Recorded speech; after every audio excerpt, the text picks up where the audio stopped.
Is he still working? That shit was 3 years ago. What's up, Real Rap? What's up? What's up? Salute to the barbershop, Fred. Salute. You got you another good one, man. Salute to BlueRay again. Salute to the guy, Mr. Trill Bill, man. I see you, Trill. What's up with it, man? Appreciate you, King. Hey, look, we was at the fight last night, man. Me, G5, EFTB, my dog J Real and Kwee, man. We was at the fight. And I want to say, man, You got a salute. nigga named Kwee? It's a nigga. No, Kwee is a female. Shaquita, man. Oh, I was about to say, nigga. Shaquita is a female, bro. Salute to my sister Queen. Hey, man, look. If y'all don't know, man, y'all pull up to the liquor spot on Saturdays at 4:00 Central Time. Y'all go fuck with the liquor spot, man. Salute to them. They doing big things over there. Anyway, man, look, bro, it was a dope fight, dope energy, great energy from the champ. I wanted to say one thing specific because I know y'all wanted to shout out Terrence. I want to shout out Errol because Errol deserved a Nobel Peace Prize for keeping them niggas off Bud ass last night. You know what I'm saying? When they was talking shit to Bud, that man stopped Bud from getting his ass beat last night, getting jumped in the AT&T Center. The media ain't gonna tell you that, but hey, I was dying laughing, man. Errol's sister was talking shit to Bud. She told Bud click his heels 3 times and take his black ass to Kansas. I was fucking dying, man. Salute to Miss Ebo, man. Ebo Spence, salute to you, sis. Errol showed us everything. Errol showed everything in that fight that all his haters and his doubters said he couldn't do off that car crash. You know what I'm saying? Salute, you know what I'm saying? All praise to the Most High, man. God is definitely with Errol, with that young man, bro. He not only surpassed what a lot of people's thoughts were. A lot of people were just wondering, could he even hang in the fight? He not only did, he surpassed a lot of people's expectations, but he gave a grade A performance. You know what I'm saying? Grade A spectacular performance. Was there a little ring rust? Absolutely. But the thing with it is, even with the little bit of ring rust that he had, people have to understand, like, until you get into the game, into the ring, or whatever competition that you get into, you can try to manipulate that situation or that situation as much as you can, man. Like you can try to I don't know another word to use outside of like game plan. You can game plan as much as you want, but until you actually get in there and you face top-notch competition, then you get to see the test. That's what we get when we talk to Bud. We don't hate Bud. We just want to see Bud test himself like how that young man, Mr. Errol Spence, does. Not only does he accept the challenge, you know what I'm saying, of putting his craft through the fire, but he I don't know, bro. Look, I got so much respect and admiration for Errol, bro, because I got to see and get to see, we all get to see in real time what I always tell people about boxing. Boxing is the closest to the human experience. You know what I'm saying? It's going to show you who's a quitter, you know what I'm saying, who's going to put in that work, who's going to put in that extra time, ultimate belief. You know what I'm saying? That's what I got to see last night with Errol, man. And he got to show it on display at the highest level. And that's what we admire, man. That's what we respect. Anybody that is a fan of any sport outside of just boxing, you want to see the best compete against the best at the highest level, man. So salute to the Spence family, salute to Errol Spence and his whole team, man. Real quick, I always want to give a shout out to all the great fathers out there, man. I don't have a lot of commentary for Trill Bill because we talk to him a lot, but I always want to take the time, man, to salute all the great fathers out there, especially you, Trill. You know what I'm saying? You're doing a good job with Devin. We love him over here. You know what I'm saying? Outside of people's opinions or whatever, man, you're a great black father. Right. Outside of all the other bullshit, you're a great black father, bro. And keep doing your thing because we get to see a father in display in real time. Not only put his son in position, but the position that he put his son takes it to higher levels, you know what I'm saying, to that ultimate level. So much respect, you know what I'm saying? And BlueRay, keep doing your thing too, bro. Yes, hey, man, we love you over here, man. We appreciate you giving the time to the barbershop, man. And we appreciate you coming chop up game, and we respect the realness and the authenticity from a real Texas player, man. We really do appreciate it. Oh, for sure. Hey, Man, my look, brother. yes, Before sir. you leave, you were on Yes, sir. were you You were sitting on the floor. I was up a little bit. I was up in the stands. That's a little bit, nigga. Stop lying, nigga. Okay. A little bit. But That nigga was hanging from the TV, nigga. That nigga. hey, but that's even. But even where you were, if you were up some ways and you can look down, man, was it some beautiful black people on the floor though, man? It was Beautiful. filled. Beautiful. Look, coming Man, in. everybody dressed sharp.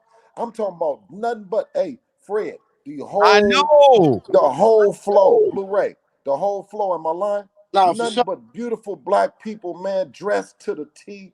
I'm talking about that part of it doesn't. PBC and Al don't get enough kudos how they position their tickets for the people, because you can go online and you can try to buy them and all the shit like that, but to get those ones, those are strategically positioned to brothers. I don't care what nobody say. That's real. Corporate America, they ain't letting corporate America bully the brothers out the seats, man. I'm talking about that shit was so beautiful when it was filled up. Every seat, nothing but brothers and sisters. Yeah. Yep. Nah, man, that's facts, Trill Bill. Dressed to impress, man. Everybody. Ooh. Like I mean, and it wasn't no bullshit. You know what I'm saying? I come here, making jokes and shit, but nah, it was a top-notch event, great promotion. You know what I'm saying? Everybody from what we saw went home safe. You know what I'm saying? No fights after the event. Everything was clean, man, from top to bottom. Clean, man. Great event. Great showing last night. Hey, man, good job, Dallas, man. Y'all showed out for the homie, man. Salute to Dallas for sure. One. Yeah. Hey, me and Frank was tapping before you got on, and I told him I already bought me a new fur for the next fight. I saw you, bro. Listen, hey, I saw you pull up, dog. I saw you on Instagram. I started following you on Instagram because of the like the last lot. I saw that. Frank Was Lucas, it like a gray, like a charcoal gray? Nah, it was white and black. It was one. It kind of like there was the one Frank Lucas. But it was just the top, though. It was just like on the shoulders. That was a whole jacket. Man, that wasn't you then, man. Look, it was somebody. Look, bro, you got a $20, man. But y'all was fresh, though, bro. Y'all was fresh. Everybody that pulled up, fresh, man. Got to get it to y'all. But salute, though, man. Look, I'm going to get back in the chat. I ain't be long-winded. I was already long-winded. Salute, man. I appreciate you, Fred. All the time.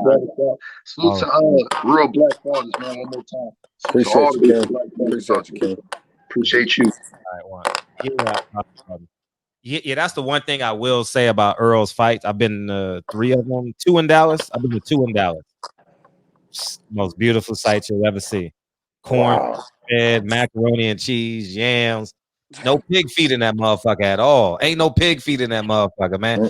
Macaroni and cheese and candy yams, man. You know, no, that was beautiful.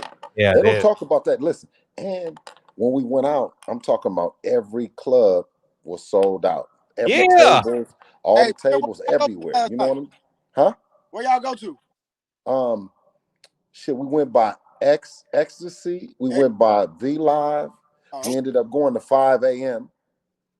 Ended up going to 5 a.m.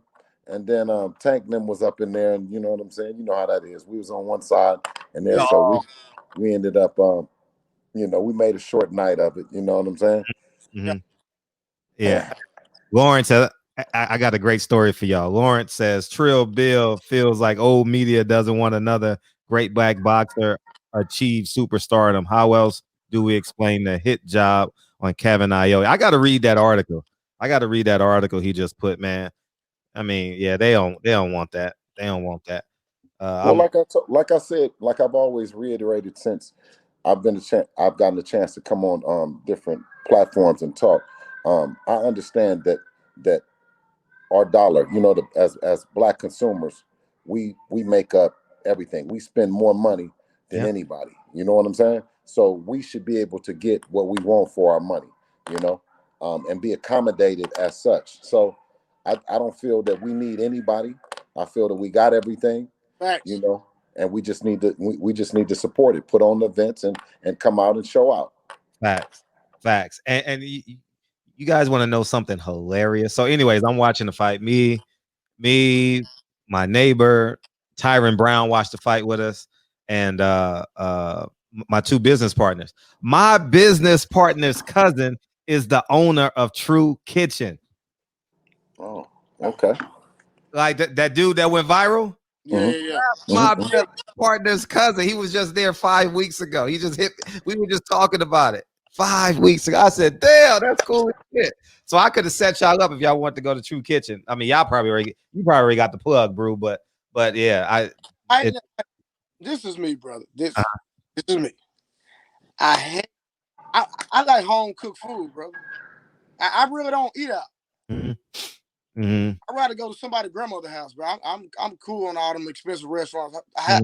To me, half of them be overrated. I'd rather go to somebody's grandmother's house or something. As I got older too, Blue, just like you, as I got older, I'm not big. The food at restaurants don't taste as good as it used to taste when I was a kid. I like for my woman to cook for me. Right. That's it, right? 831, what's up? 831. Hey, good evening, everybody. Hey, good evening. Oh, do we have the right to remain silent? Anything you say can be used against the court of law? Okay. Well, can you hear me? Yeah, we hear you. Okay. I want to make a comment about Devin Haney.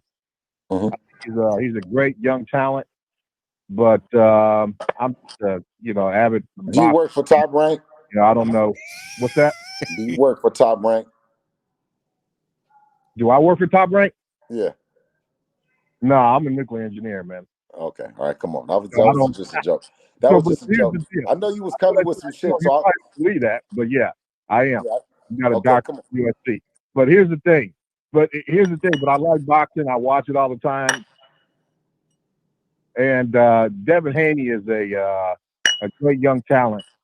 But I'll tell you, even boxing purists, when we watch the game, we want to see that Tank philosophy. If you get a guy that's in the ring with you and he's not supposed to be there, Tank get you out of there. Well, you can't say we, brother. You can't say we. Now you say we. So when you say we, you say as you speak for everybody. So you mean you? Well, I mean, most of the people that I talk to that watch boxing, I mean, we pretty much want to see you. We watch boxing and can appreciate the sweet science of it, but really, we want to see a guy, if he's going to dominate another fighter, if he gets in there and spends a little time in, and the guy's not supposed to be in there, he gives him a shot of that knife well, right? So that's what we're looking for. We're looking for that. I mean, really, we don't want to watch 12 rounds of boxing. I mean, even those who enjoy the sweet science. So Danny Jacobs had a pretty poor showing the last time he was out. I will have to say, and although I know your son is a great young talent, I was not happy with his last performance. And a lot of people that I watched the fight with, we weren't happy with it because we thought that he should have finished that on up. I respect that. But one thing that I can say is that if Tank is your guy, then put us in there. See, so if the guy has all the guys that you have the power and they knocking people out, then you need somebody to knock out, right? Put Devin in there with him then. You guys need if you like the knockout guys, you like them, they need somebody to knock out. Put Devin in there then. They need somebody. Put him in there. That brings me on to the second thing. When it comes to boxing, you guys, I'm not in the field or anything like that. I'm just a fan. But when it comes to it, it seems like you guys have the product, but the people who have the product are not controlling the industry. You got Bob Arum that's disrespecting Terrence Crawford. That's another thing too. At the end of the day, we're all black, and so somehow the black talent is running the industry. That's what they're making money off of, and somehow the control of the industry needs to come back to those who actually contain the talent that drives the industry. Without these black boxers, boxing would be nothing. And so, as far as allowing them to, I don't know the ins and outs of the industry, but it seems like somehow the control of that industry should be more in the hands of those who control the product. And so that's my only comment. Appreciate the call. Thank you. All right, peace. Yeah. See what the caller must understand is now, if it's a, heaven forbid something was to ever happen to me, it might be a different philosophy that comes out of our camp, But going into it with my son, right? It was all about not getting hit, to approach this sport and to understand that it's a sport and you want to be entertaining, but you don't want to get your brains beat out trying to entertain the people. You want to beat somebody's brains out entertaining, but you don't want to. That's not what you want to do. So I was an amateur coach. I was an amateur coach around some very good professional Hall of Fame coaches. Wow. And what I would do is, and this could be for any other dad, I took the role of looking at nothing but my son's feet, while the coaches was up top, like all that fancy shit that you'll see Floyd Sr. doing with Devin with the mitts and stuff like that. All I did was concentrate on the feet, because most coaches aren't able to look at up and down. Okay. Yes. All right. They're not able to look upstairs and downstairs simultaneously. So I was always able to concentrate on the feet, and I learned early on that the head would move, and if the feet move. So you move the feet, you move the head. So we're constantly doing things downstairs that people can't. Even the fight, I would say that they say that their fight, like real fight guys, like the real fight fans might not still know what they're looking at when they see Devin. It might be over their head.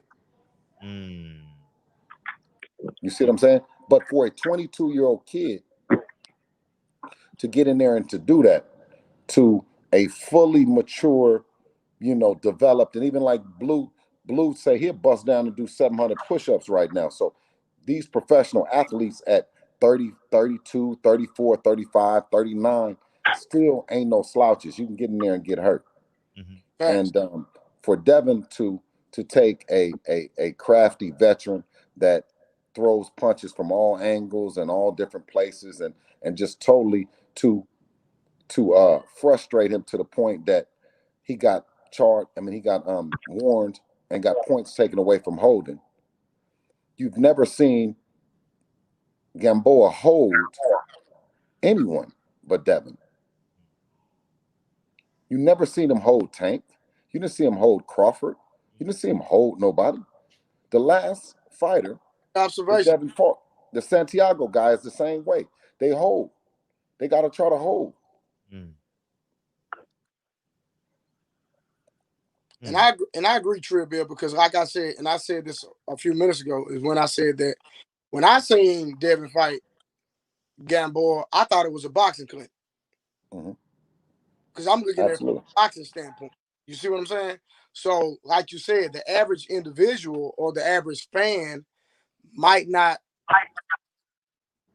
They're kind of selfish in it. I just want them. I want to beat them up. I want them to knock them out.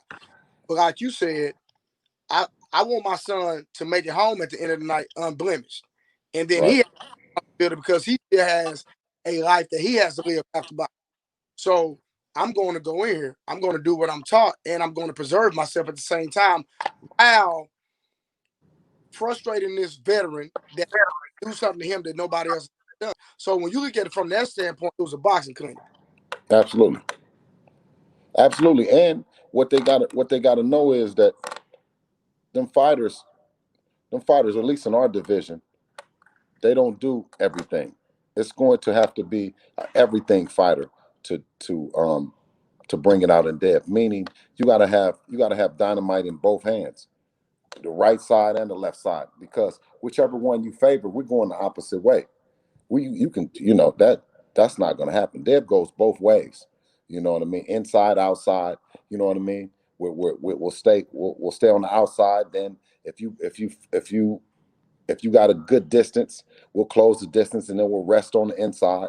We'll rest on your shoulder, on your right shoulder, rest on the left. It's a lot of things that's going on in there that that they don't understand. And until we get that kind of fighter that the caller agrees that is just that menacing knockout, just that guy, that's the guy we looking to put in the cage. Whoever the people think is the bad motherfucker. We don't even say we are. Who do they think is the bad motherfucker? And then put us in there. If Devin ain't did nothing.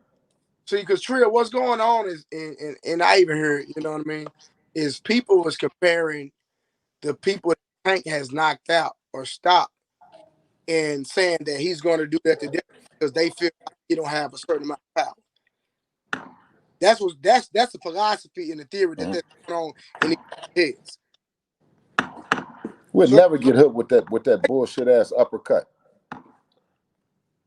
Dev ain't getting hit with no uppercut. When is he gonna get hit with an uppercut? I don't think he ever got hit with an uppercut in his whole uppercut from Tank. Come on, my dude. Listen, and what this is no, but what I'm saying is in terms of just having a jab, Blue. You saw Earl. I'm saying now Earl and Crawford, they got pound for pound skills. But when you talk about pound for pound skills, you talk about a fighter that does everything. True. Remember, we just said that about Bud and both of them. They got, and even Bud will switch, but Bud will have a jab. He'll fight inside, outside. You know what I mean?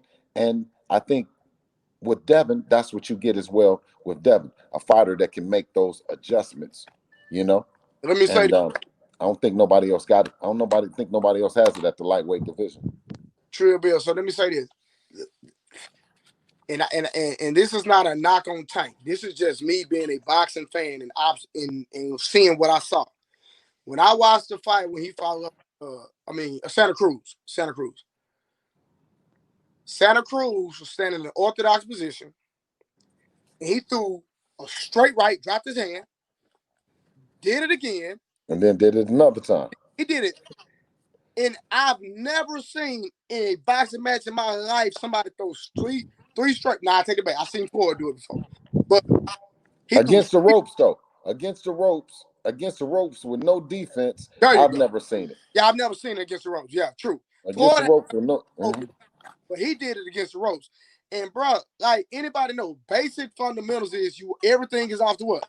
The jab. If I'm fighting from an orthodox position, everything's off the jab. Why would I throw three straight right hands and then drop my lead hand? You asking to get counted. So in my opinion, if Santa Cruz would have just stuck with the basics, he would have never got hit with that punch. In my opinion, he was already winning the fight. It's just my opinion. Well, yeah, you're 100% right. But what people don't understand is that Gervonta is a very skilled boxer as well. So mentally, when a fighter he's boxing, and the other opponent he's breaking them down, they abandon it. They abandon their boxing. True. And then just go balls to the wall as well. True. And then you fight the kind of fight that Tank wants you to fight. That's what he wants you to do. We never abandon our boxing. You know what I'm saying? We never abandon the boxing. Even when we getting pressed. When we getting pressed, Devin wants, but he'll get back to that jab. We got a call, 704. What's up? Hey, what's going on, Fred and the panel? Can you guys hear me okay? Yep. Hey, calling here from Charlotte, North Carolina, man. Long time listener. Thank you, bro. First time caller. Thank you. And I want to salute BlueRay and Mr. Bill Haney for the great job that you guys do, and also special salute to you, Fred. You've been working, brother. That's all I can say. Oh, that's working, yeah, we got you. My question is, have either of you two guys physically laid your eyes on Mr. Al Heyman, and does he look like the rich motherfucker that we perceive him to be if you have seen him? And with that being said, I'll take mine off the air. Thank you, guys. Appreciate it. No, I haven't. Okay, we got a beam in. What's up?